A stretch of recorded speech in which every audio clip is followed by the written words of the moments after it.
Chapter 10. Boggis's Chicken House Number 1.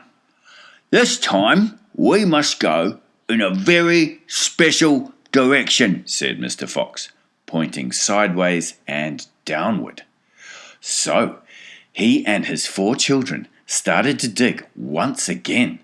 The work went much more slowly now, yet they kept at it with great courage, and little by little the tunnel began to grow. "Dad, I wish you would tell us where we are going," said one of the children. "I dare not do that," said Mr. Fox. "because this place I am hoping to get to is so marvellous that if I described it to you now, you would go crazy with excitement.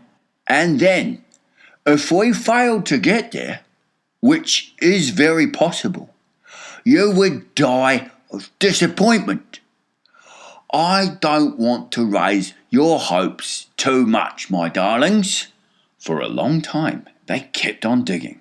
For how long they did not know, because there were no days and no nights down there in the murky tunnel. But at last Mr. Fox gave the order to stop. "I think," he said, "we had better take a peep upstairs now and see where we are. I know where I want to be, but I can't possibly be sure we're anywhere near it." Slowly, warily, the foxes began to slope the tunnel up towards the surface.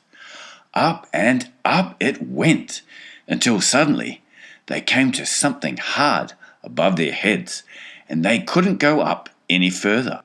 Mr. Fox reached up to examine this hard thing. "It's wood," he whispered. "Wooden planks." "What does that mean, Dad?" "It means, unless I am very much mistaken, that we are right underneath somebody's house," whispered Mr. Fox. "Be very quiet now while I take a peek." Carefully, Mr. Fox began pushing up one of the floorboards. The board creaked most terribly, and they all ducked down, waiting for something awful to happen. Nothing did. So Mr. Fox pushed up a second board, and then, very, very cautiously, he poked his head up through the gap. He let out a shriek of excitement. "Ho, ho, ho! I've done it!" he yelled. "I've done it first time! I've done it! I've done it!" He pulled himself up through the gap in the floor and started prancing and dancing with joy. "Come on up!" he sang out. "Come up and see where you are, my darlings. What a sight for a hungry fox! Hallelujah! Hooray! Hooray!" The 4 small foxes scrambled up out of the tunnel, and what a fantastic sight it was that now met their eyes. They were in a huge shed, and the whole place was teeming with chickens. There were white chickens and brown chickens and black chickens by the thousand.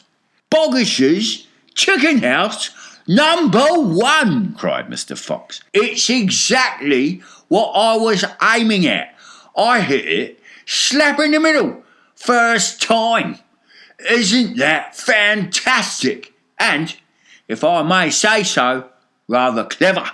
The small foxes went wild with excitement. They started running around in all directions, chasing the stupid chickens. "Wait," ordered Mr. Fox. "Don't lose your heads. Stand back, calm down. Let's do this properly. First of all, everyone have a drink of water." They all ran over to the chicken's drinking trough and lapped up the lovely cool water. Then Mr. Fox chose 3 of the plumpest hens, and with a clever flick of his jaws, he killed them instantly.